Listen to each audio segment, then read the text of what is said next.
Meaning of marketing और marketing concept. साधारणतया विपणन का अर्थ वस्तुओं की क्रय एवं विक्रय से लगाया जाता है, लेकिन विपणन विशेषज्ञ इसका अर्थ वस्तुओं की क्रय एवं विक्रय तक सीमित नहीं करते हैं, बल्कि क्रय एवं विक्रय से पूर्व एवं पश्चात की क्रियाओं को भी इसका एक अंग मानते हैं। कुछ विद्वान तो क्रय एवं विक्रय के अतिरिक्त सामाजिक उत्तरदायित्व निभाने को भी विपणन का एक प्रमुख कार्य मानकर विपणन का अर्थ लगाते हैं। इस प्रकार विपणन का कोई सर्वमान्य अर्थ या परिभाषा नहीं है। अतः हमने अध्ययन की सुविधा के लिए विपणन के अर्थ की व्याख्या करने वाले विद्वानों को दो भागों में बांट दिया है, वन पुरानी या संकीर्ण विचारधारा वाले व दो नई विचारधारा वाले। इन दोनों का विस्तृत विवरण निम्न प्रकार है। वन, विपणन संबंधी परंपरागत विचारधारा, ट्रेडिशनल कॉन्सेप्ट ऑफ मार्केटिंग। विपणन संबंधी परंपरागत व संकीर्ण विचारधारा में निम्न विद्वानों द्वारा दी गई परिभाषाओं को ले सकते हैं। एक, पाइल के मत में विपणन में क्रय एवं विक्रय दोनों ही क्रियाएं शामिल होती हैं। इसका अर्थ यह है कि विपणन में केवल क्रय एवं विक्रय क्रियाओं का ही अध्ययन किया जाता है। शेष अन्य क्रियाएं जैसे परिवहन, भंडार, वित्त व्यवस्था, जोखिम आदि विपणन की परिभाषा के अंतर्गत नहीं आती हैं। दो, टाउसले, क्लार्क एवं क्लार्क के अनुसार विपणन में वे सभी प्रयत्न शामिल हैं जो वस्तुओं और सेवाओं के स्वामित्व हस्तांतरण को प्रभावित करते हैं और उनके भौतिक वितरण की व्यवस्था करते हैं। वस्तुओं और सेवाओं के स्वामित्व को बदलने में जो भी क्रियाएं होती हैं वे सब विपणन की परिभाषा के अंतर्गत आती हैं। साथ ही इस कार्य के लिए जो भौतिक वितरण का कार्य किया जाता है वह भी विपणन के अंतर्गत आता है। भौतिक वितरण से अर्थ वस्तुओं को एक स्थान से दूसरे स्थान पर भेजने एवं उनका संग्रह करने से है। 3, कन्वर्स, सूची एवं मिचल की राय में विपणन में वे क्रियाएं शामिल की जाती हैं जो वस्तुओं और 2 चैप्टर व्यापारिक क्रियाओं के पूरा करने से है। ये क्रियाएं वस्तुओं और सेवाओं को उत्पादक से उपभोक्ता था प्रयोगकर्ता तक के बहाव को निर्देशित करती हैं। इन दोनों परिभाषाओं से यह अर्थ निकलता है कि वस्तुओं और सेवाओं को उत्पादक से उपभोक्ता तक पहुंचाने में जो क्रियाएं संपन्न की जाती हैं वे सब विपणन के मूल आधार। 4, अमेरिकन मार्केटिंग एसोसिएशन की परिभाषा समिति ने भी इस प्रकार कहा है कि विपणन का अर्थ परिभाषा के अंतर्गत आती हैं। 5, एडवर्ड एवं डेविड के अनुसार विपणन एक आर्थिक रीति है जिसके द्वारा वस्तुओं व सेवाओं को बदला जाता है तथा उनके मूल्य मुद्रा में तय किए जाते हैं। वास्तव में विपणन एक रीति है जिसके द्वारा वस्तुओं एवं सेवाओं को बदला जाता है तथा इसे बदलने के लिए उन वस्तुओं एवं सेवाओं के मूल्य इसके द्वारा निर्धारित किए जाते हैं। 6, कन्वर्स, यूजी एवं मिचल के मत में यह व्यापारिक क्रियाएं अर्थशास्त्र के नियमों पर आधारित होती है और इसीलिए उनके अनुसार विपणन अर्थशास्त्र का वह भाग है जिसमें स्थान, समय एवं अधिकार उपयोगिताओं की उत्पत्ति का अध्ययन किया जाता है। वास्तव में विपणन वस्तुओं में स्थान उपयोगिता उत्पन्न करती है। इसी प्रकार निर्माता या मध्यस्थ भी वस्तुओं को उस समय तक के लिए अपने पास रोक लेते हैं जब तक कि उनकी मांग उत्पन्न नहीं हो जाती है।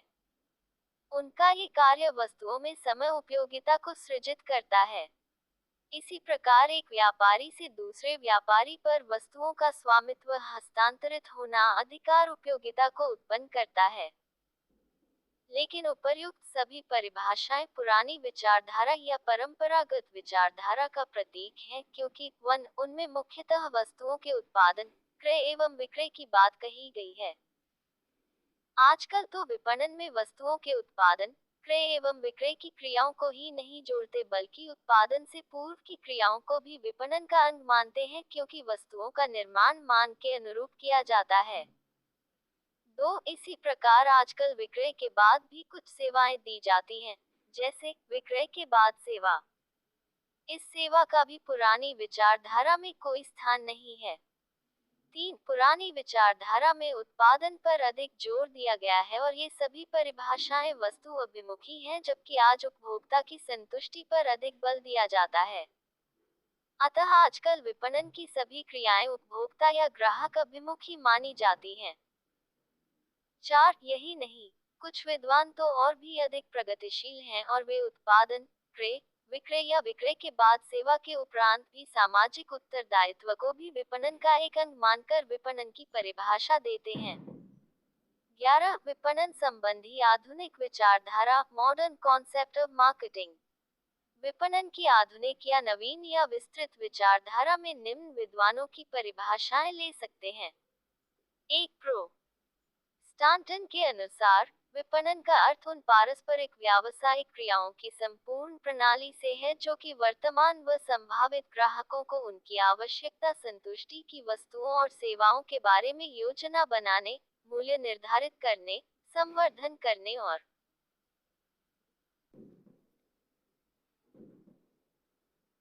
चैप्टर 3 प्रो पॉल मजूर के मत में विपणन समाज को जीवन स्तर प्रदान करता है। 3 प्रो मेल्कम मैकुनबर के विचार में विपणन से अर्थ जीवन स्तर का सृजन करने एवं उसे उपलब्ध करने से है। इसका अर्थ यह है कि नई नई वस्तुओं का निर्माण करके उनके प्रयोग में वृद्धि करना है जिससे कि समाज को या तो नया जीवन स्तर मिल सके या पुराने जीवन स्तर में सुधार हो सके तथा एक बार समाज को जो जीवन स्तर मिल जाए उसमें कोई गिरावट नहीं होनी चाहिए। ये स्तर बना रहना चाहिए। 4 प्रो हिंसन की राय में विपणन उपभोक्ताओं की आवश्यकताओं एवं इच्छाओं की खोज करने एवं उस खोज को वस्तुओं और सेवाओं के विशेष विवरणों में परिणत करने की प्रक्रिया है जिसमें इन वस्तुओं एवं सेवाओं की मांग उत्पन्न की जाती है और फिर इस मांग में वृद्धि की जाती है। इसका अर्थ यह है कि विपणन क्रिया वस्तुओं के उत्पादन प्रारंभ होने से ही प्रारंभ नहीं होती बल्कि उससे पहले ही प्रारंभ हो जाती है जिसमें उपभोक्ता की आवश्यकता एवं इच्छा की खोज की जाती है अर्थात इस बात का पता लगाया जाता है कि उपभोक्ता किस प्रकार की वस्तु या सेवा चाहते हैं। जब उपभोक्ताओं की आवश्यकताओं का पता लग जाता है तब फिर उसी प्रकार की वस्तु या सेवा का उत्पादन किया जाता है तथा ऐसी वस्तुओं एवं सेवाओं की मांग उत्पन्न की जाती है और उसमें वृद्धि की जाती है। इसके लिए पहले से अनुसंधान, वस्तु के उत्पादन के लिए नियोजन एवं नीतियों का निर्धारण किया जाता है। 5 प्रो मैकार्थी के मत में उपभोक्ता मांगों की आवश्यकताओं के अनुरूप उत्पादन योग्यताओं को समायोजित करने की आवश्यकताओं का व्यापारियों द्वारा दिया जाने वाला उत्तर विपणन कहलाता है। इसका अर्थ यह है कि उपभोक्ता की मांग के अनुसार व्यापारियों द्वारा उत्पादन में समायोजन किया गया है अर्थात मांग के अनुरूप उत्पादन करने की क्रिया विपणन कहलाती है। ये परिभाषा भी उपभोक्ता पर आधारित है।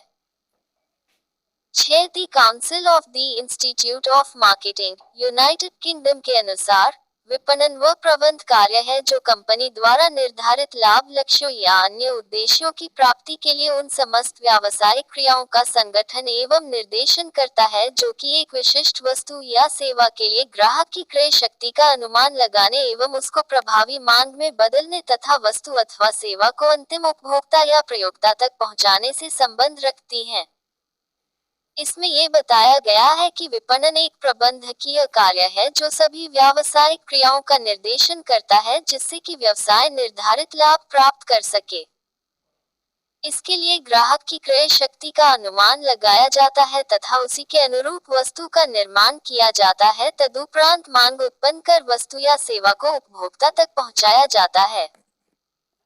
7 कंडेफ स्टिल एवं गोगोनी के शब्दों में विपणन एक प्रबंधकीय प्रक्रिया है जिसके द्वारा बाजारों की आवश्यकताओं के अनुरूप वस्तुएं बनाई जाती हैं और उनके स्वामित्व का हस्तांतरण किया जाता है। इस परिभाषा में ये बताया गया है कि वस्तुओं का उत्पादन बाजारों की मांग के अनुरूप होता है तथा चैप्टर 4 उपर्युक्त सभी परिभाषाओं के अध्ययन से हम इस निष्कर्ष पर जाते हैं कि 1 इन परिभाषाओं में उपभोक्ता प्रधान है अर्थात उपभोक्ताओं की इच्छाओं और आवश्यकताओं के अनुरूप ही उत्पादन किया जाता है। 2 विपणन एक व्यावसायिक क्रिया है। 3 विपणन कार्यक्रम वस्तु के बनाने संबंधी विचार से प्रारंभ होता है और वस्तु के बन जाने एवं बिक जाने पर ही समाप्त नहीं हो जाता बल्कि उसके बाद भी चलता रहता है। 4 जनसाधारण के रहन सहन का स्तर निर्मित करना एवं उसमें वृद्धि करना विपणन का एक अंग माना जाता है। 5 ये परिभाषाएं न संवैधानिक है और न आर्थिक, बल्कि उपभोक्ता संतुष्टि पर आधारित हैं। 6 इसमें लाभ प्राप्ति के लिए उपभोक्ता संतुष्टि अनिवार्य है। इस प्रकार यह निष्कर्ष निकलता है कि विपणन का अर्थ उपभोक्ताओं की आवश्यकता के अनुरूप उत्पादन करने एवं उसे उपयोग या उपभोग के लिए समर्पित करना है, जिससे कि जनसाधारण के रहन सहन के स्तर में वृद्धि हो सके तथा उपभोक्ताओं को संतुष्टि देते हुए लाभ प्राप्त किया जा सके। विपणन विचारधारा संबंधी विभिन्न दृष्टिकोण, various views regarding marketing concept. विपणन की कोई एक सर्वमान्य परिभाषा नहीं है। विपणन का अर्थ विभिन्न विद्वान विभिन्न प्रकार से लगाते हैं। हम इन विद्वानों के विचारों को निम्न मतों में विभाजित कर सकते हैं। 1 वस्तुओं और सेवाओं के वितरण संबंधी विचारधारा। 2 उपयोगिताओं के सृजन संबंधी विचारधारा। 3 जीवन स्तर प्रदान करने संबंधी विचारधारा। एफ प्रणाली दृष्टिकोण विचारधारा। वी उपभोक्ता संतुलन विचारधारा। वी अन्य विचारधाराएं। 1 वस्तुओं और सेवाओं के वितरण संबंधी विचारधारा। The distribution of goods and services concept. विपणन संबंधी विचारों को स्पष्ट करते हुए कुछ विद्वानों ने विपणन में केवल उन क्रियाओं को ही सम्मिलित करने का विचार व्यक्त किया है जो वस्तुओं एवं सेवाओं को निर्माता से उपभोक्ता तक पहुंचाने में की जाती हैं। इस प्रकार के विद्वानों की कुछ परिभाषाएं निम्न प्रकार हैं। 1 टॉसले, क्लार्क एवं क्लार्क के अनुसार विपणन में ये सभी प्रयत्न शामिल हैं जो वस्तुओं और सेवाओं के स्वामित्व हस्तांतरण को प्रभावित करते हैं और भौतिक वितरण की व्यवस्था करते हैं। 2 कंचर्स, बूची एवं मिचल के मत में विपणन में ये क्रियाएं शामिल की जाती हैं जो वस्तुओं और सेवाओं के उत्पादन से उपभोग तक के बहाव से संबंधित है।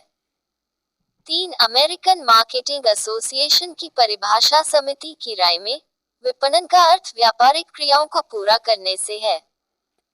ये क्रियाएं वस्तुओं और सेवाओं को उत्पादक से उपभोक्ता या प्रयोगकर्ता तक के बहाव को निर्देशित करती हैं।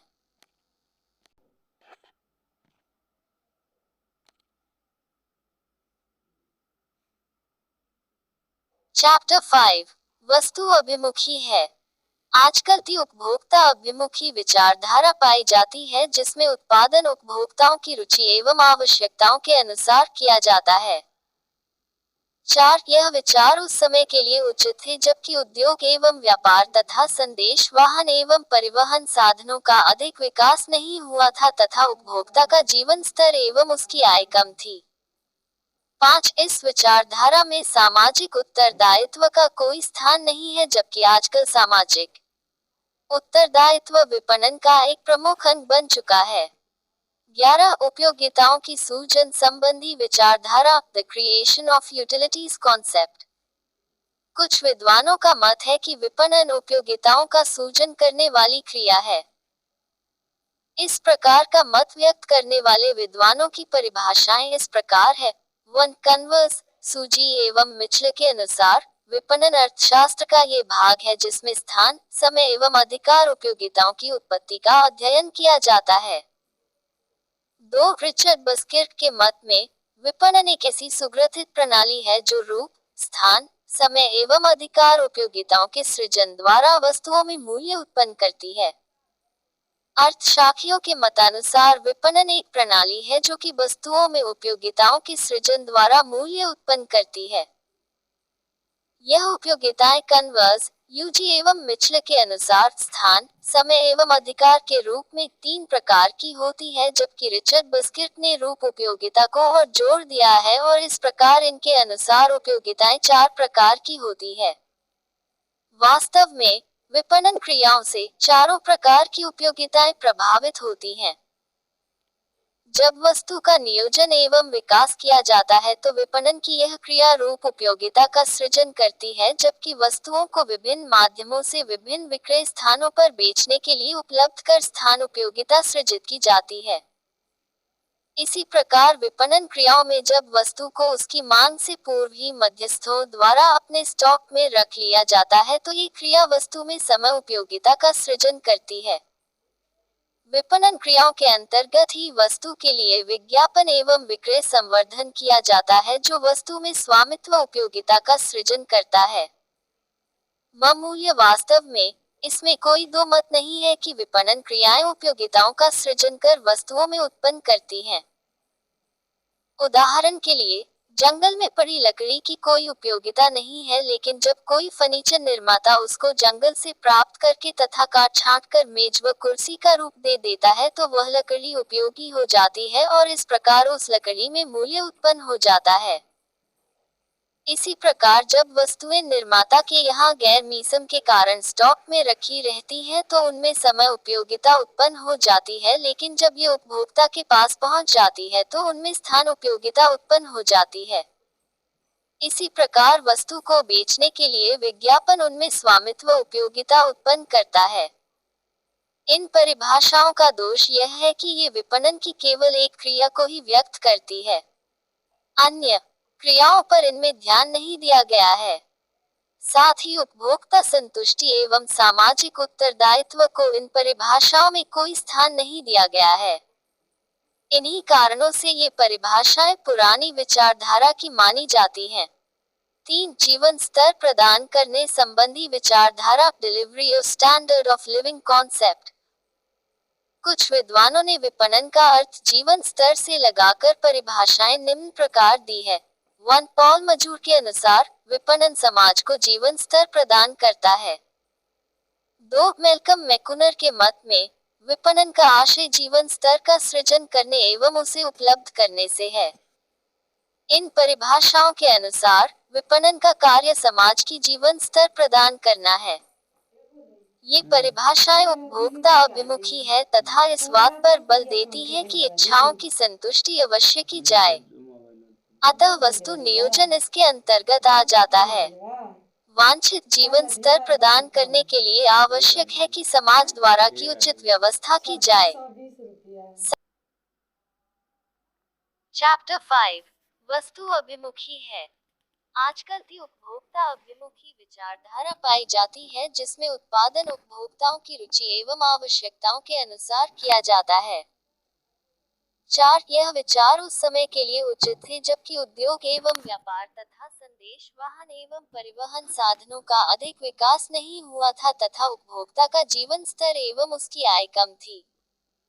5 इस विचारधारा में सामाजिक उत्तरदायित्व का कोई स्थान नहीं है जबकि आजकल सामाजिक उत्तरदायित्व विपणन का एक प्रमुख अंग बन चुका है। 11 उपयोगिताओं की सूजन संबंधी विचारधारा, the creation of utilities concept. कुछ विद्वानों का मत है कि विपणन उपयोगिताओं का सूजन करने वाली क्रिया है। इस प्रकार का मत व्यक्त करने वाले विद्वानों की परिभाषाएं इस प्रकार है। 1 कन्वर्स, सूजी एवं मिचल के अनुसार विपणन अर्थशास्त्र का ये भाग है जिसमें स्थान, समय एवं अधिकार उपयोगिताओं की उत्पत्ति का अध्ययन किया जाता है। 2 रिचर्ड बस्किर्क के मत में विपणन एक ऐसी सुग्रथित प्रणाली है जो रूप, स्थान, समय एवं अधिकार उपयोगिताओं के सृजन द्वारा वस्तुओं में मूल्य उत्पन्न करती है। अर्थशास्त्रियों के मतानुसार विपणन एक प्रणाली है जो कि वस्तुओं में उपयोगिताओं के सृजन द्वारा मूल्य उत्पन्न करती है। यह उपयोगिताएं कन्वर्स, यूजी एवं मिचल के अनुसार स्थान, समय एवं अधिकार के रूप में 3 प्रकार की होती है जबकि रिचर्ड बस्किर्क ने रूप उपयोगिता को और जोड़ दिया है और इस प्रकार इनके अनुसार उपयोगिताएं 4 प्रकार की होती है।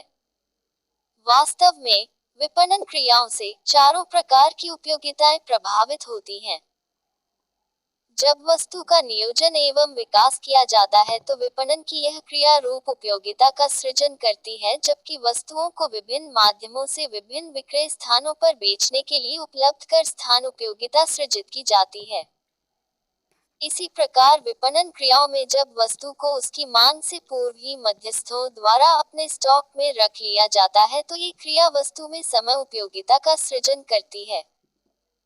विपणन क्रियाओं के अंतर्गत ही वस्तु के लिए विज्ञापन एवं विक्रय संवर्धन किया जाता है जो वस्तु में स्वामित्व उपयोगिता का सृजन करता है। मूल्य वास्तव में इसमें कोई दो मत नहीं है कि विपणन क्रियाएं उपयोगिताओं का सृजन कर वस्तुओं में उत्पन्न करती हैं। उदाहरण के लिए, जंगल में पड़ी लकड़ी की कोई उपयोगिता नहीं है, लेकिन जब कोई फर्नीचर निर्माता उसको जंगल से प्राप्त करके तथा काट छांट कर मेज व कुर्सी का रूप दे दे।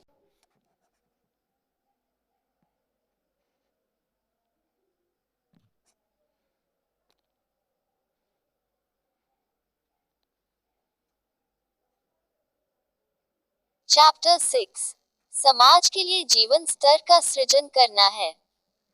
सृजन से अर्थ नई नई वस्तुओं का निर्माण कर उनके प्रयोग में वृद्धि करना है, जिससे समाज को या तो नया जीवन स्तर मिल सके या पुराने जीवन स्तर में सुधार या उन्नति हो सके, तथा एक बार समाज को जो जीवन स्तर मिलाए उसमें गिरावट दो होकर उन्नति होनी चाहिए। इसके लिए आक्रमणशील अग्रेसिव विपणन नीतियां काम में लाई जानी चाहिए।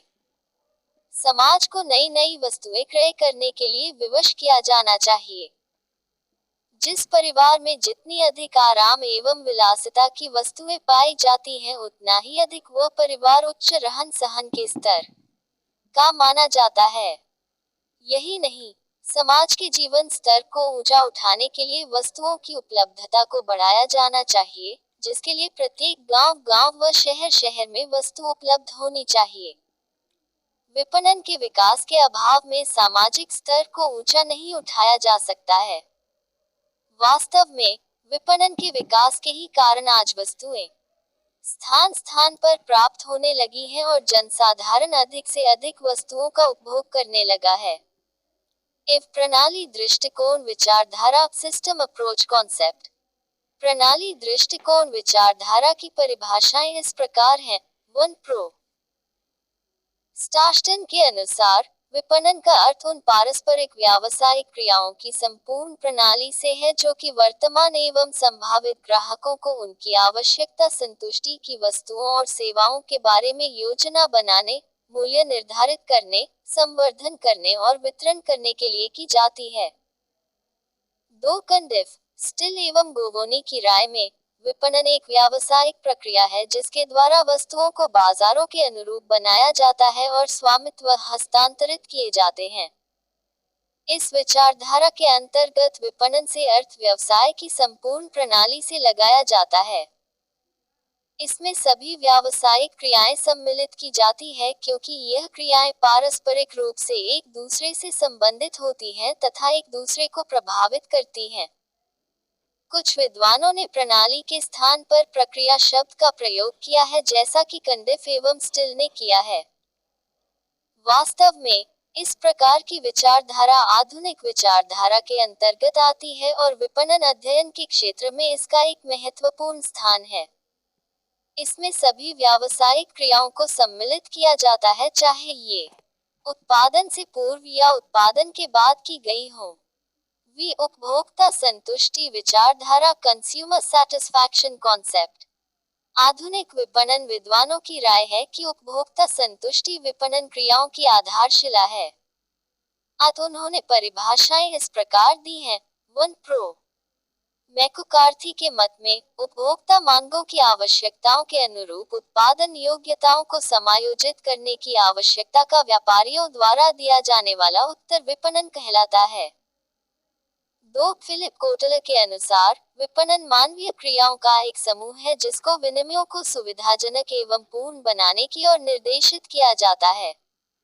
3 प्रो हिंसन की राय में विपणन उपभोक्ताओं की आवश्यकताओं एवं इच्छाओं की खोज करने एवं उस खोज को वस्तुओं और सेवाओं के विशेष विवरणों में परिणत करने की प्रक्रिया है, जिसमें इन वस्तुओं और सेवाओं की मांग उत्पन्न की जाती है और फिर उन मांगों में वृद्धि की जाती है। उपर्युक्त सभी परिभाषाएं आधुनिक विचारधारा की प्रतीक हैं। इनके अनुसार 1 उत्पादन को ग्राहकों की आवश्यकताओं के अनुरूप किया जाता है। इसका अर्थ यह है कि जिस प्रकार की वस्तु ग्राहक चाहते हैं उसी प्रकार की वस्तु बनाकर उनको दी जाती है, जिससे कि उन वस्तुओं का विनिमय सुविधानुसार हो सके। 3 ग्राहकों की आवश्यकताओं एवं इच्छाओं का पता लगाने के लिए अनुसंधान या खोज की जाती है।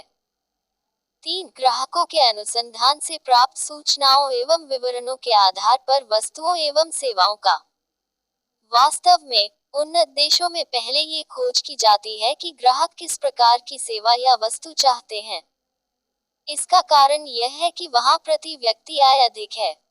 अतः प्रत्येक नागरिक आधुनिक से आधुनिक वस्तुओं को क्रय करके अपनी संतुष्टि करना चाहता है। जब ग्राहकों की आवश्यकताओं एवं इच्छाओं का पता लग जाता है तो फिर उसी के अनुरूप उत्पादन करके वस्तु को बेचने के लिए प्रस्तुत किया जाता है तथा विपणन च विक्रय संवर्धन साधनों से उसकी मांग बढ़ाने का प्रयत्न किया जाता है।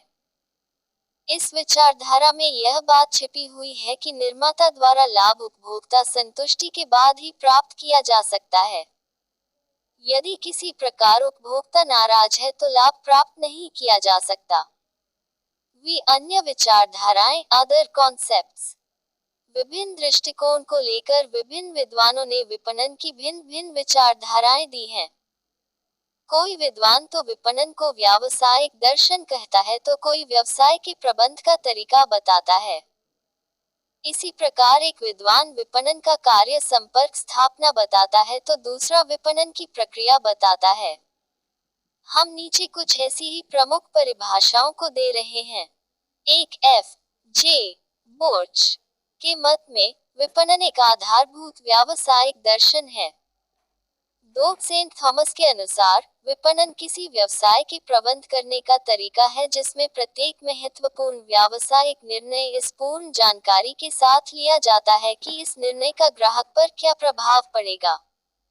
2-3 E.F.L. ब्राच की राय में विपणन किसी वस्तु या सेवा की उपभोक्ता मांग का निर्धारण करके उसमें विक्रय को अभिप्रेरित करने एवं लाभ पर अंतिम उपभोक्ता को वितरित करने की एक प्रक्रिया है। 4 पॉल टी चेरिंगटन के अनुसार विपणन का कार्य संपर्क स्थापित करना है। उपर्युक्त विभिन्न विचारधारा के अध्ययन से हम इस निष्कर्ष पर आते हैं कि विपणन की कोई सर्वमान्य परिभाषा नहीं है तथा संकीर्ण या पुरानी विचारत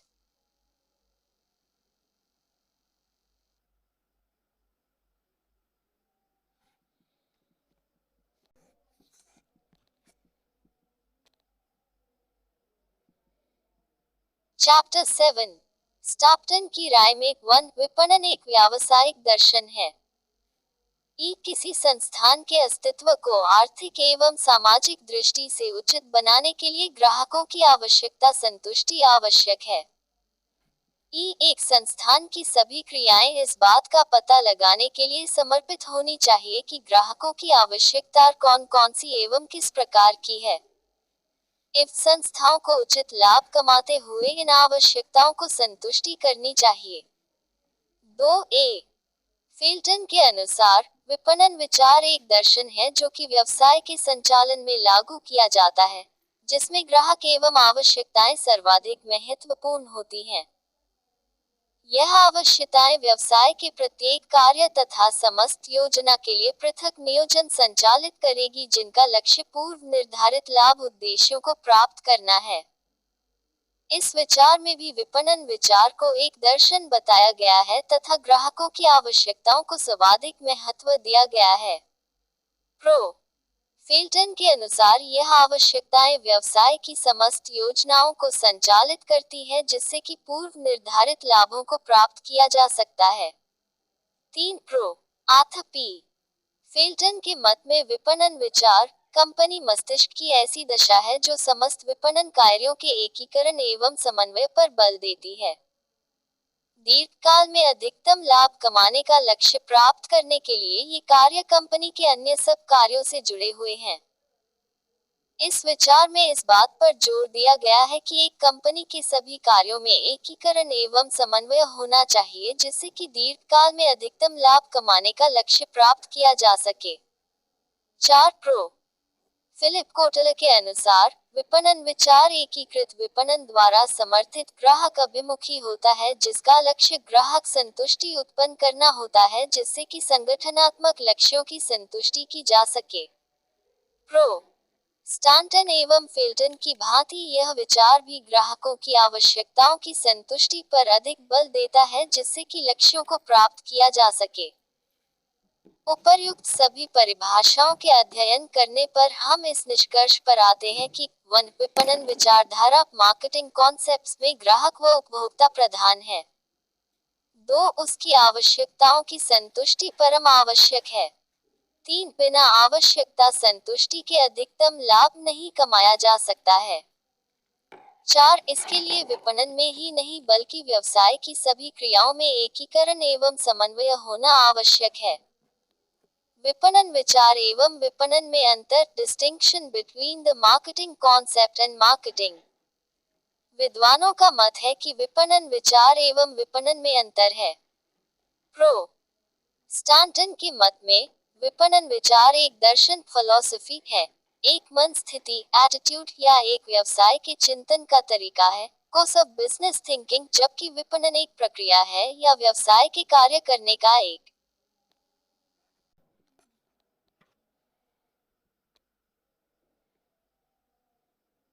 8। इस प्रकार विपणन एक और एक विचार या दर्शन है जबकि दूसरी और उसका व्यवहारिक रूप है। वहाँ व्यवहारिक रूप में अर्थ उसके वास्तविक कार्य से है। जरूरत वस्तुओं का विपणन किस प्रकार किया जाता है। कुछ विद्वान दर्शन फिलॉसफी एवं विचार कॉन्सेप्ट में अंतर करते हैं और वे इन दोनों शब्दों को पर्यायवाची नहीं मानते हैं।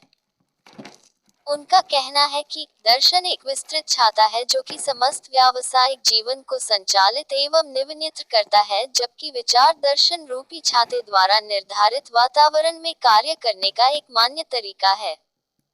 विपणन की परंपरागत एवं आधुनिक विचारधारा में अंतर, distinction between traditional and modern concepts of marketing. विपणन की परंपरागत एवं आधुनिक विचारधाराओं में अंतर है जिसको निम्न प्रकार समझाया जा सकता है।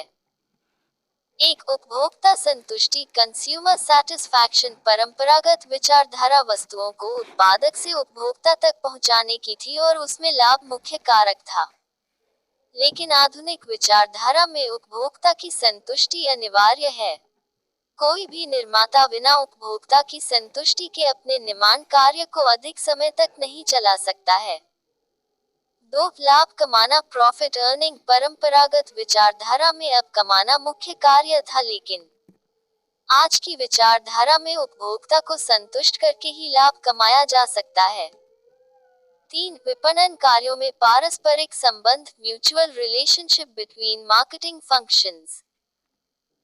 परंपरागत विचारधारा में विपणन के कार्यों में पारस्परिक संबंध या तो था ही नहीं या फिर बहुत कम था, लेकिन आधुनिक विचारधारा में विपणन के प्रत्येक क्षेत्र में संबंध आवश्यकता ही नहीं है बल्कि उन सबका नियोजन एवं समन्वय भी अनिवार्य है। बिना इनके एकीकरण के उपभोक्ता संतुष्टि नहीं की जा सकती है। 4, उपभोक्ता संचालित कंज्यूमर ओरिएंटेड। परंपरागत विचारधारा वस्तु संचालित थी लेकिन आधुनिक विचारधारा उपभोक्ता संचालित है।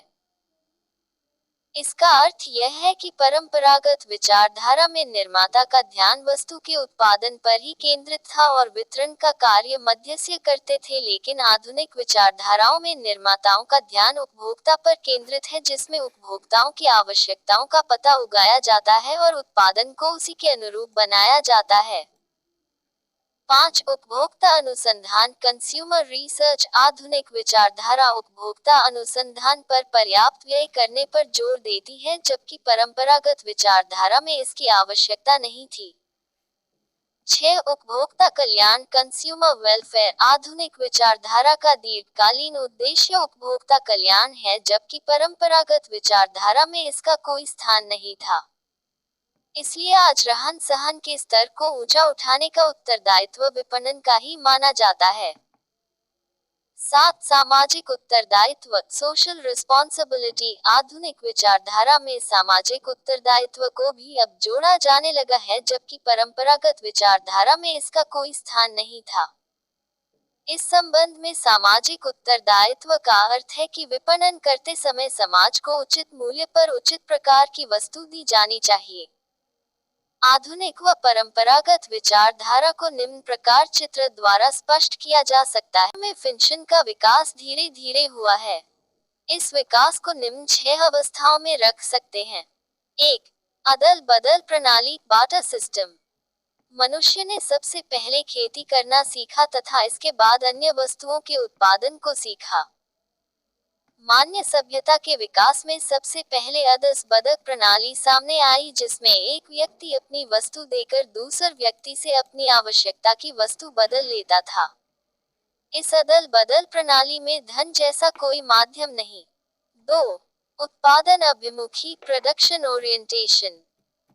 विपणन की इस अवस्था में उपभोक्ता की वरीयता पर कोई ध्यान दिया गया, बल्कि वृहत उत्पादन पर ध्यान दिया गया, जिसने की लाभ अधिकाधिक मात्रा में कमाया जा सके।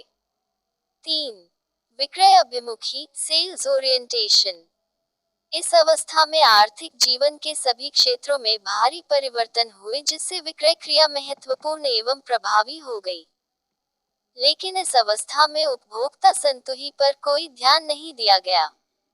4. विपणन अभिमुखी, मार्केटिंग ओरिएंटेशन।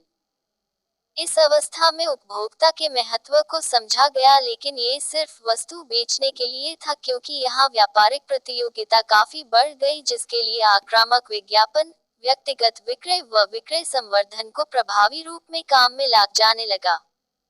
5. उपभोक्ता अभिमुखी, कंज्यूमर ओरिएंटेशन।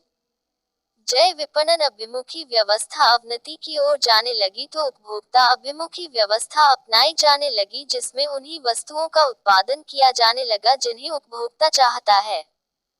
इसके लिए उसके स्वभाव, वरीयता व उसकी आशाओं को ध्यान में रखा जाने लगा। 6.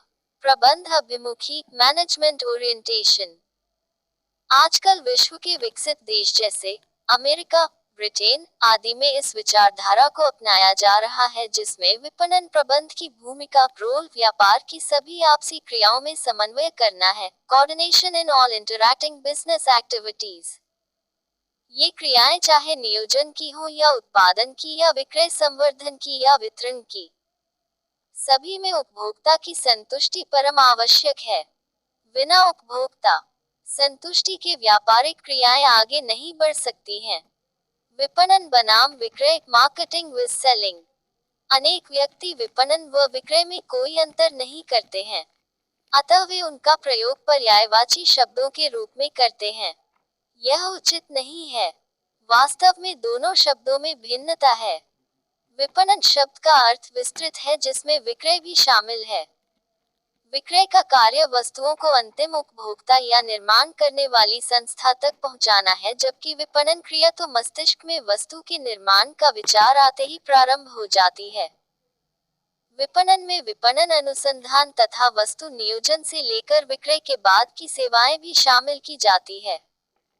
संक्षेप में विपणन व विक्रय में निम्न अंतर पाए जाते हैं। 1. विक्रय का क्षेत्र संकुचित, जबकि विपणन